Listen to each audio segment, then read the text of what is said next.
He had a garment. He had a garment all the way down to his feet, and he had a girdle, a golden girdle on. That's why brothers come out here in our garments with the border of blue and the fringes. That's right. Because it's a righteous thing. We're rehearsing the righteous acts by coming out here with our garments on. Verse 14. His head and his hairs were white like wool. Okay, now who got woolly hair out of all the people? That's strike one for this bastard right here. Bozier. You know, he got long straight hair. You know, stringy, silky hair. You know, so-called Negro, he got woolly hair. You know, and a lot of the 12 tribes, the majority of us had woolly hair before we was conquered over. Yeah, that's right. Because that was just what the Lord blessed us with. You know, that's a sign of a strength. You know, they always say that's a dominant gene, having really curly hair. That's a dominant gene. Come on, brother. His head and his hairs were white like wool, as white as snow, and his eyes were as the flame of fire. His eyes was as the flame of fire. Which the scriptures talk about Yahweh Shah like to drink wine. But also he's going to come back angry because he sees the abominations that his people, the 12 tribes of Israel, are going through. The lies that we're believing in. All of the wickedness that we're partaking in the society.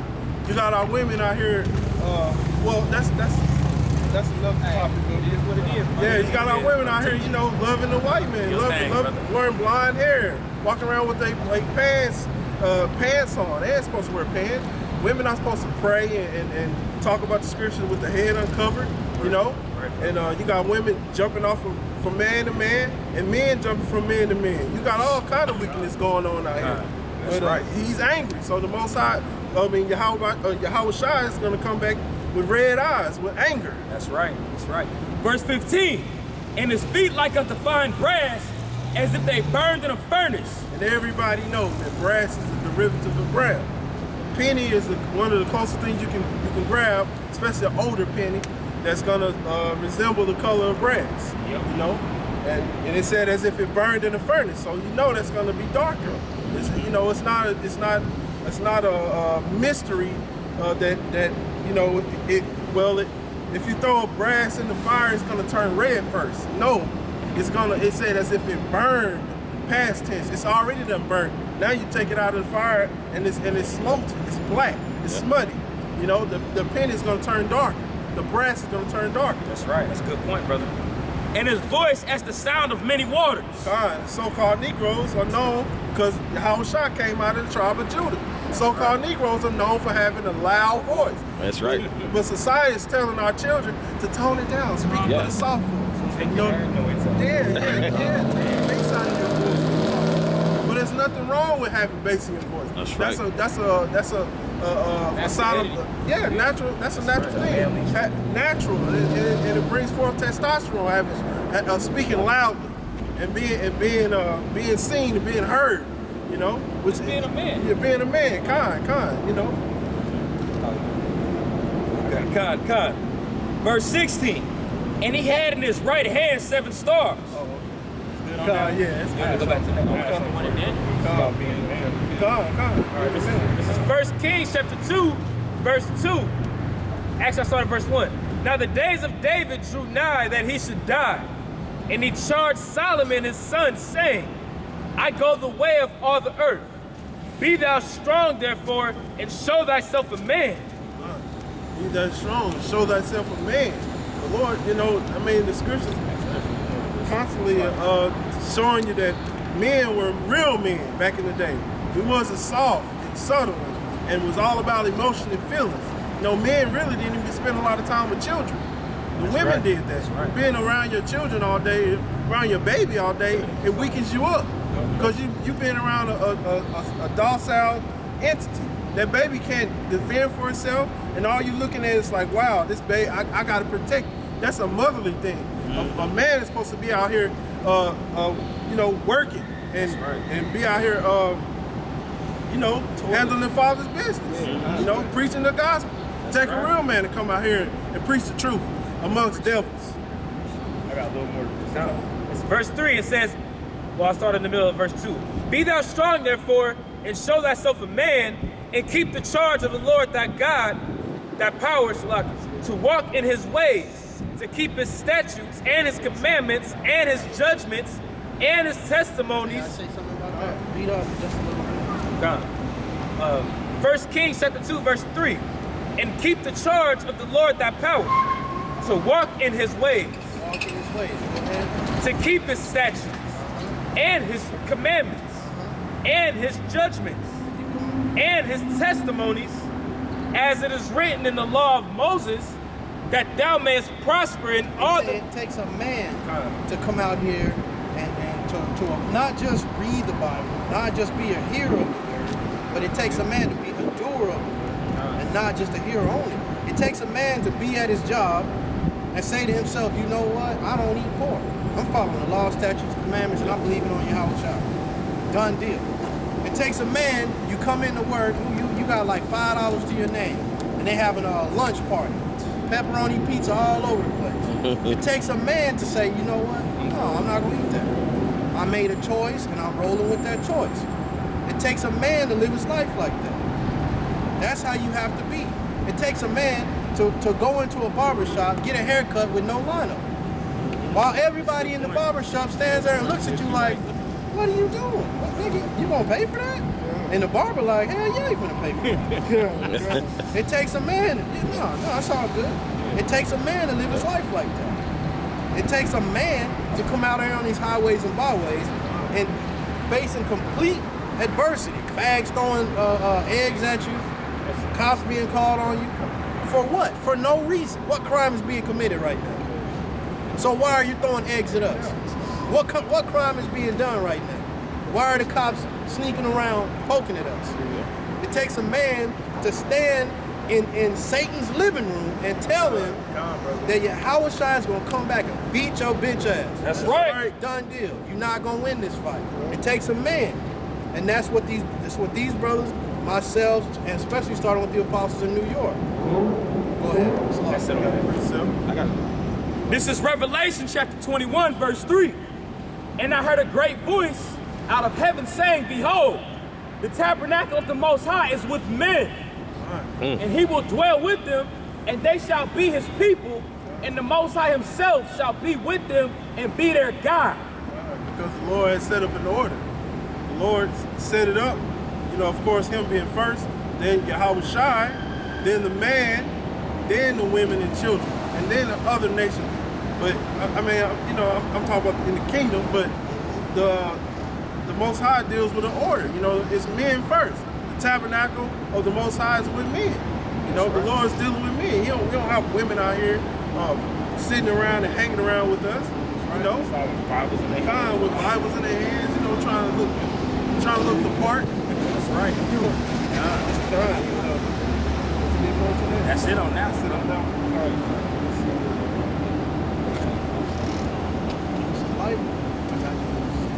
I got 20, Isaiah 56.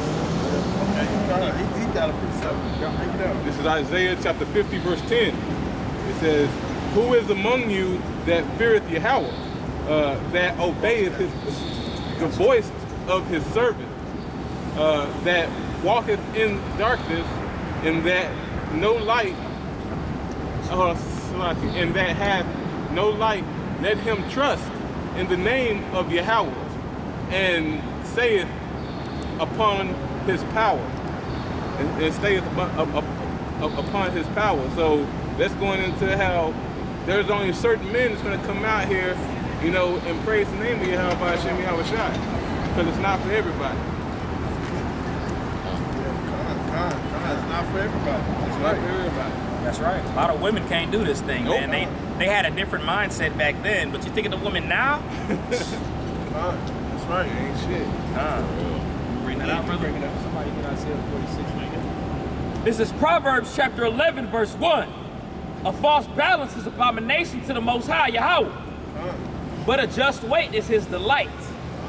Right now, we in the time of men coming out here preaching the truth.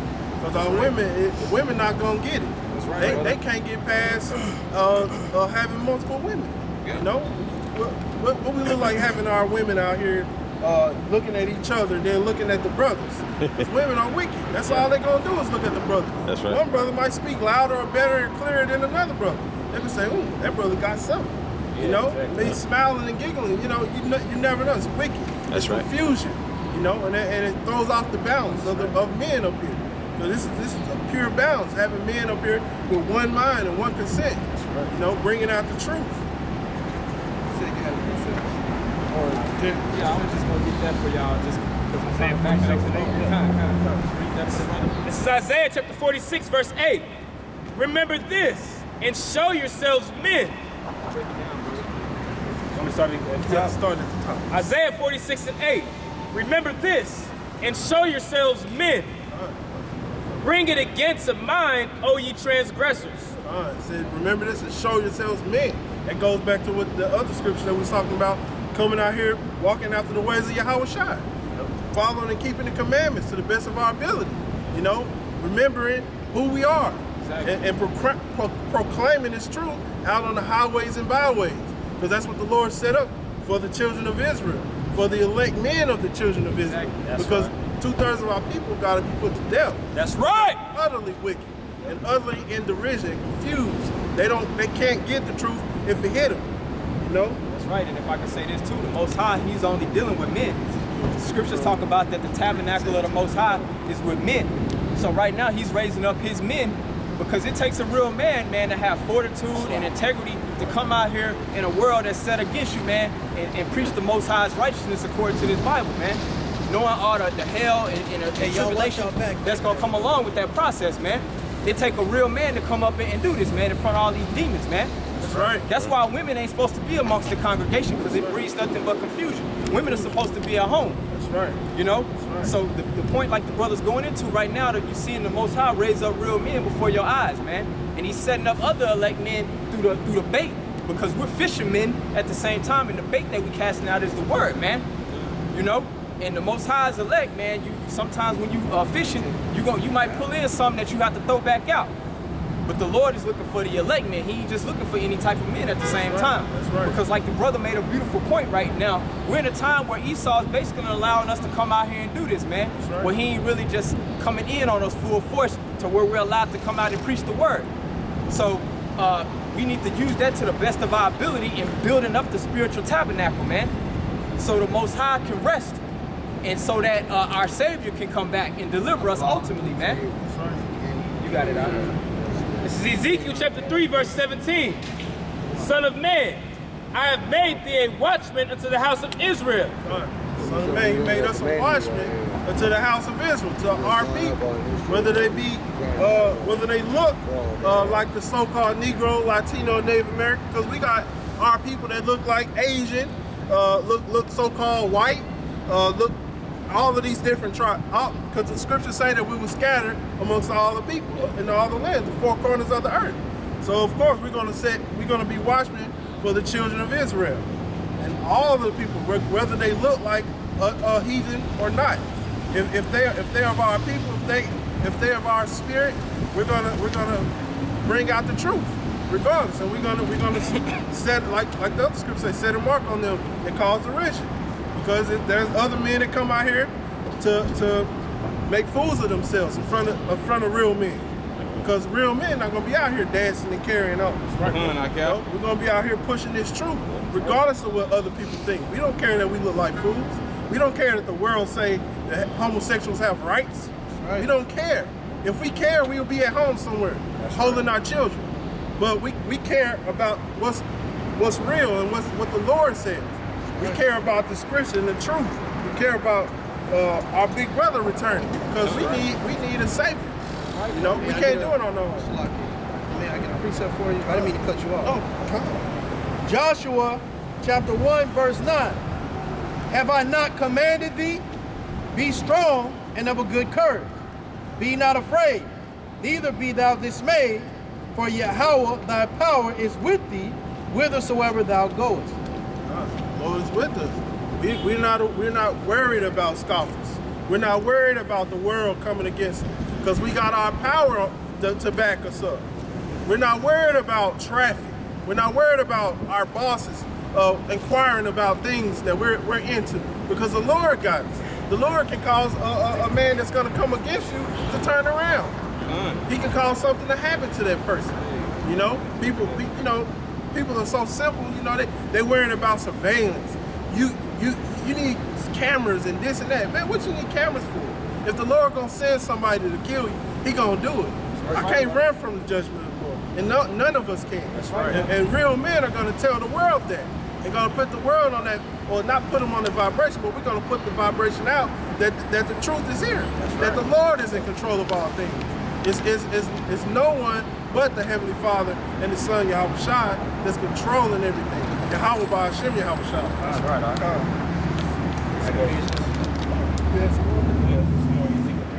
Okay, come. It says, Son of man, Ezekiel 3:17, Son of man, I have made thee a watchman into the house of Israel. Therefore hear the word of my Therefore hear the word at my mouth, and give them warning from me. When I say unto the wicked, thou shalt surely die, and thou givest him not warning, nor speakest to warn the wicked from his wicked way to save his life, the same wicked man shall die in his iniquity, but his blood will I require at thine hand. That's right. That's why we got to come out here and warn our people. Because if we don't do it, the Lord's going to require it on our hand. Yep. Why didn't you go out there and do it? Yep. I set you up to do it. That's You right. knew the truth. You follow the scripture. You follow the men of the Lord. You listen to the videos. You study. You know better. So you should go out there on the highways and byways and preach and let the people know. The Lord cares about what we eat. The Lord cares about how we groom ourselves. The Lord cares about His holy days and us keeping the Sabbath, keeping it holy. And it's not governed by the calendar that we have. You know, of course, we gotta study. That's why we gotta let our people know that the new moon lets us know when the time of the month is, and how to find the Sabbath day according to the new moon. That's why we gotta come out here and proclaim the truth to the people.